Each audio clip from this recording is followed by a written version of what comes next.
All right, so get ready for a deep dive. And this one is fascinating and maybe a little unsettling. We're going to be looking at some predictions about the future. And these predictions come from a spiritual leader named Bapuji Dashrathbhai Patel. Okay. And his YouTube video lays out some pretty intense scenarios. Oh, wow. We're talking civil war, alien intervention, global conflict, even a cosmic fire that consumes multiple universes. Like the whole thing. Yeah.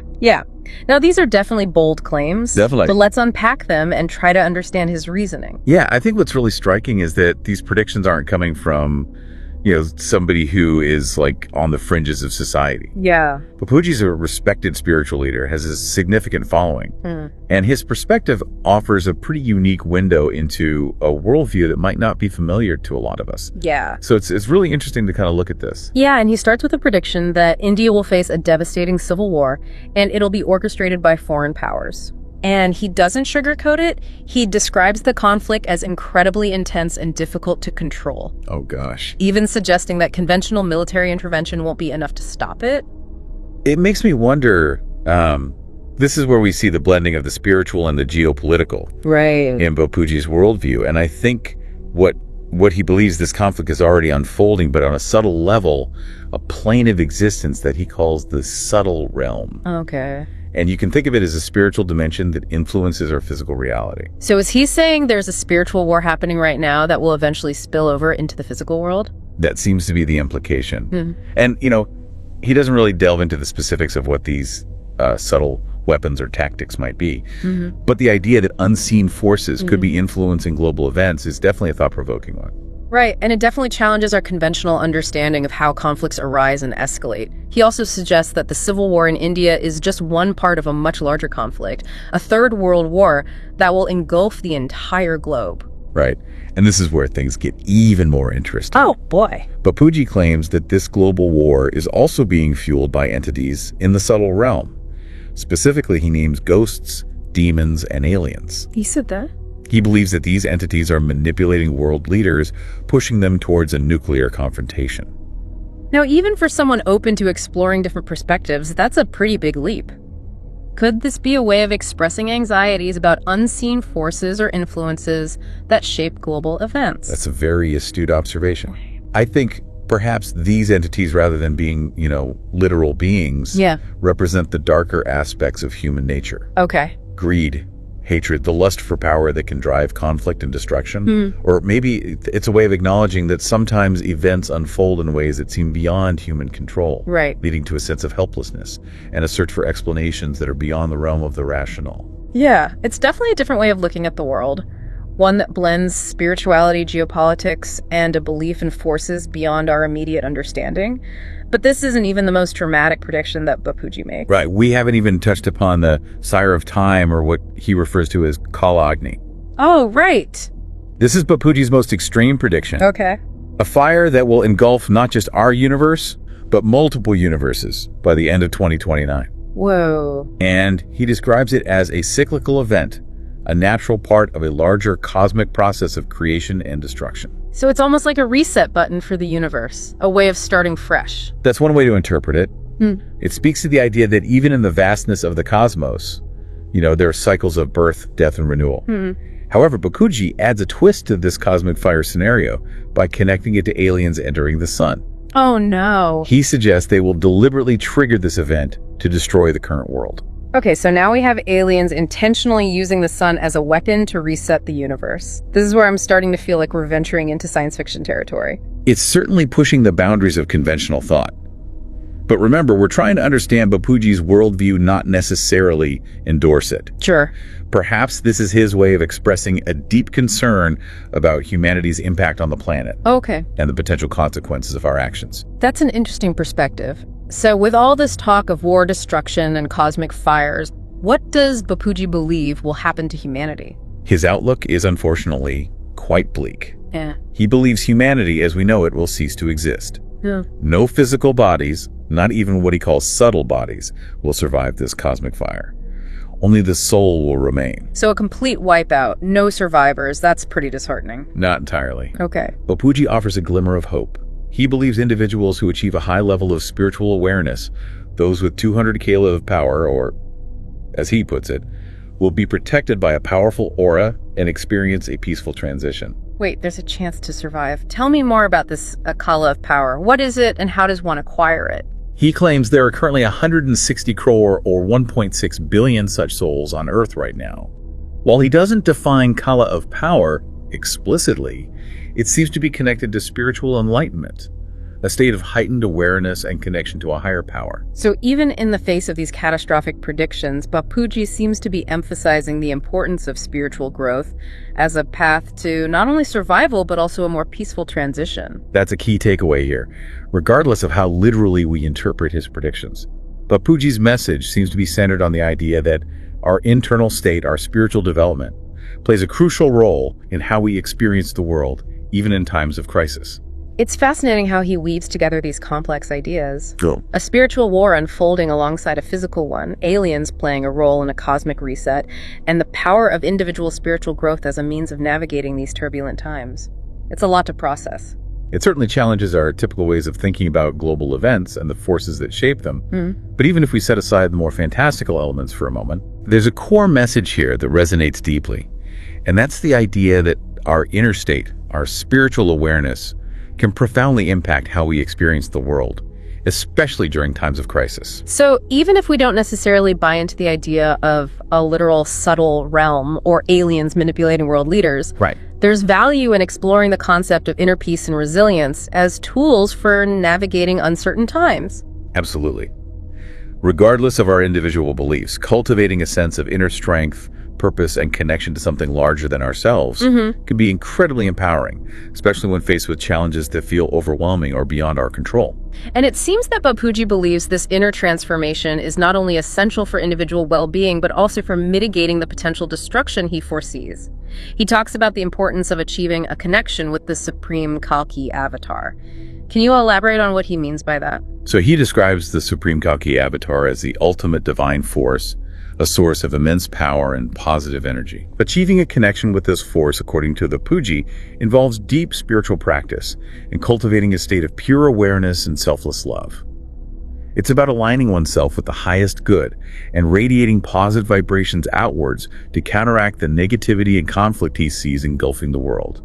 It almost sounds like he's suggesting that through individual spiritual growth, we can collectively shift the trajectory of events, perhaps even avert the catastrophic scenarios he's predicting. There's definitely a sense of agency in his message, a belief that we are not merely passive observers in the face of these challenges. He also stresses the importance of knowledge and understanding, urging people to become Brahmajnani, individuals who possess the highest level of spiritual wisdom. He seems to believe this deep understanding is essential for navigating the coming challenges. So it's not just about being a good person or meditating, it's about actively seeking knowledge and wisdom to better understand the universe and our place within it. Exactly. That's a pretty empowering message, even if you don't subscribe to all of his beliefs. It highlights the idea that spiritual growth is an ongoing journey of learning, introspection, and self-discovery. It's about expanding our awareness, deepening our understanding, and connecting with something larger than ourselves. It's interesting to consider how Bapuji's message might resonate with people who are experiencing a sense of unease or anxiety about the state of the world. Right. In a time when many feel like things are spiraling out of control, his predictions, while unsettling, could also offer a sense of hope. That's a really insightful point. Yeah. His predictions, even the most dramatic ones, might serve as a catalyst for introspection, prompting people to ask deeper questions about the meaning and purpose of their lives. Right. And while his solutions might not appeal to everyone, the underlying message of seeking inner peace and connection could resonate with a wide range of individuals. It's almost as if his predictions, even if not taken literally, could serve as a wake-up call, urging people to reevaluate their priorities, to cultivate inner strength, and to focus on what truly matters in life.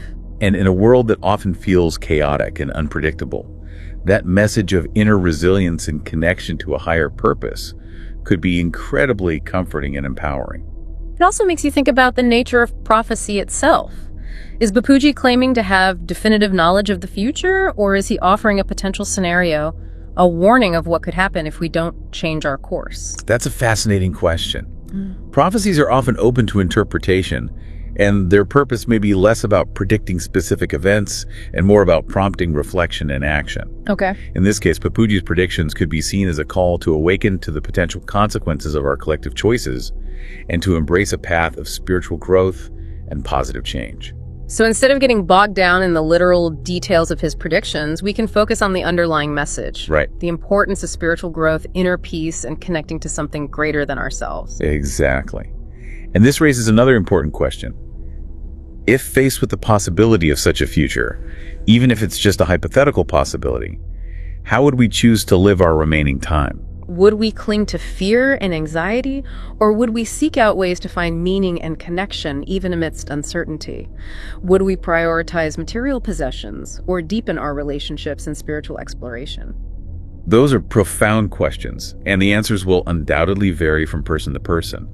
But the act of contemplating these questions can be transformative in itself. Right. It forces us to confront our own mortality, to examine what truly matters to us, and to live our lives with more intention and purpose. I think it's important to acknowledge that these predictions, particularly the ones involving global conflict and cosmic fire, can be quite disturbing for some people.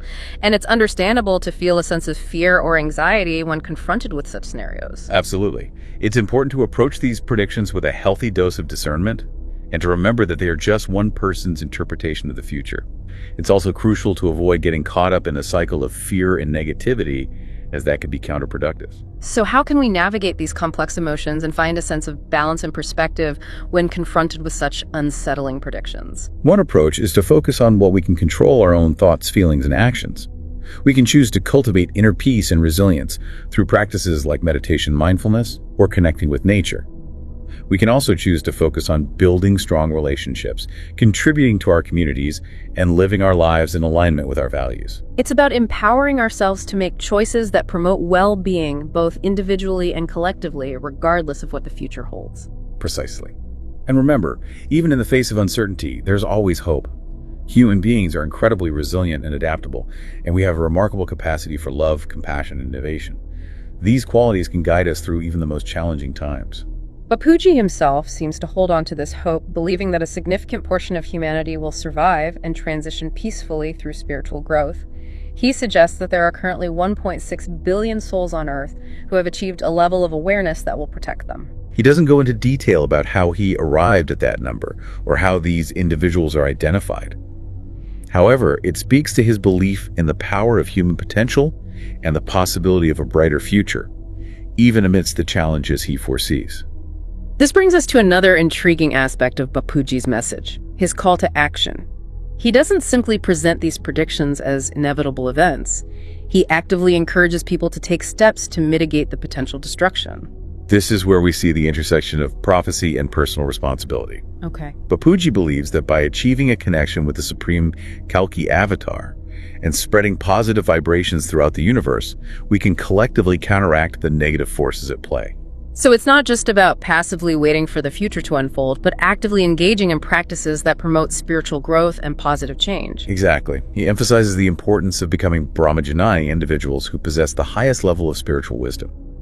This involves not only seeking knowledge and understanding, but also embodying that wisdom through our actions and interactions with the world. So in essence, he's advocating for a conscious effort to raise our collective vibration, to spread love, compassion, and understanding as a means of counteracting the negativity and conflict that he sees as the root cause of the coming destruction. It's a powerful message of empowerment, reminding us that we are not merely victims of circumstance, but active participants in shaping the future, both individually and collectively.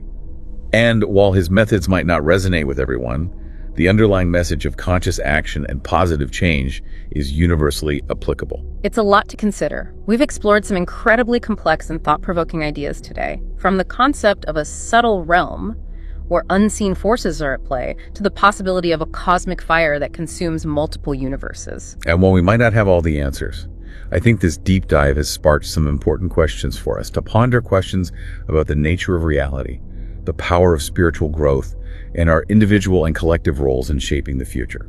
It's interesting, as we go through these predictions, it really strikes me that Bapuji's message isn't just about these abstract concepts or far-off events. There's a real human element here, a sense of urgency and concern for the well-being of humanity. What I find really fascinating is this emotional undercurrent that runs through his words. He talks about people feeling disillusioned, losing faith in traditional systems, even children expressing a desire for the world to end because they're just overwhelmed by the state of things. He really paints this picture of widespread anxiety, a feeling that something is fundamentally amiss in the world.